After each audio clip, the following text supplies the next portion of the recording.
7 जुलाई की वो अमावस की रात जहाँ पे चांद की शक्तियां अपनी चरम सीमा पर थी, वहां पे ही प्रेमनाथ जी अपनी कुल्फी की दुकान बंद कर रात को ही अपने घर पर लौट रहे थे। तो एक ऐसी अंधेरी गली से वो निकल रहे थे। वहां पे मिस्टर विगेंजा नाम का एक इटालियन आदमी जो एक काली रंग की लेदर की जैकेट और रात में ही काले रंग के चश्मे लगाए हुए खड़ा था। उस वक्त पर प्रेमनाथ जी के चारों घर के परिवार वाले लोग डेंगू से हॉस्पिटल में भर्ती थे। तो उसने बोला अपने चारों परिवार वालों को बचाना चाहते हो? तो इन भैया के कान थोड़े खड़े हो गए। इन्होंने बोला कैसे? इन्होंने हाथ में एक एफिडेविट दिया, वो एक कॉन्ट्रैक्ट था। बोला इस कॉन्ट्रैक्ट पर साइन कर दो। तो उन्होंने बोला इस कॉन्ट्रैक्ट पर लिखा क्या है? तो उसने बोला कि इस कॉन्ट्रैक्ट पर ये लिखा हुआ है कि तुम अपनी आत्मा मुझे बेच रहे हो। तो इन्होंने कहा अरे भाई ये तो मौत का सौदागर है। तो फिर उन्होंने बोला चलो ठीक है बेच देता हूं, घर वालों की जान के लिए मुझे ये भी करना पड़े तो मैं ये भी करने के लिए तैयार हूं। तो इन्होंने वो कॉन्ट्रैक्ट पर साइन कर दिया।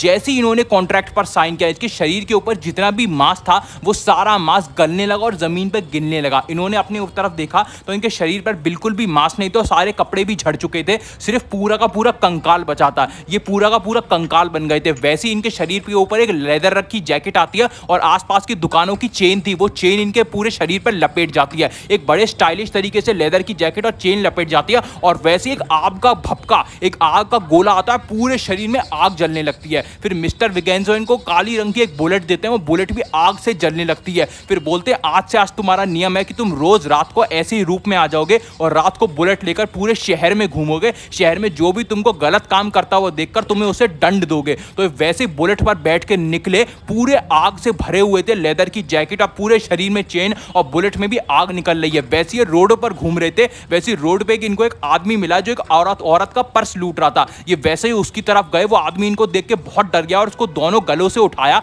और बोला कि मेरी आंखों में देख। इनके पास तो आत्मा ही नहीं थी, लेकिन वो आदमी जैसे ही इनकी आंखों में देखने लगा, उसको अपने सारे बुरे कर्म दिखने लगे और उसकी पूरी रूह यानी कि आत्मा भी जल गई। वो पूरा राख में बदल गया और उस औरत की जान बचा ली। फिर वैसे ही एक दिन फिर मिस्टर विगेंजा ने इनके घर वालों की जान बचा ली और तब से हर रात को इनके संग ऐसा होता है। लेकिन एक दिन वो आया जब मिस्टर विगेंजा यानी कि मौत के सौदागर ने इनको फिर से धोखा दे दिया। तब इन्होंने प्रण लिया कि आज मैं मिस्टर विगेंजा को ही मार डालूंगा। तो एक ऐसा तंजौर का एक गांव था उड़ीसा में जहां पर मिस्टर विगेंजा का पूरा बचपन निकला था। वहां पे एक चर्च के अंदर एक कॉन्ट्रैक्ट था, जो कॉन्ट्रैक्ट जाके जला देंगे तो मिस्टर विगेंजा की जो आत्मा है ना वो भी मुक्त हो जाएगी और इनकी आत्मा भी इनको वापस मिल जाएगी। फिर वैसे ही तंजौर के उड़ीसा की गांव की तरफ चले तो बहुत सारी भूतिया शक्तियां इनके रास्ते में आ गई। एक ऐसा दलदल आया जिन्होंने इसको निकलने की कोशिश करी। फिर अचानक से ही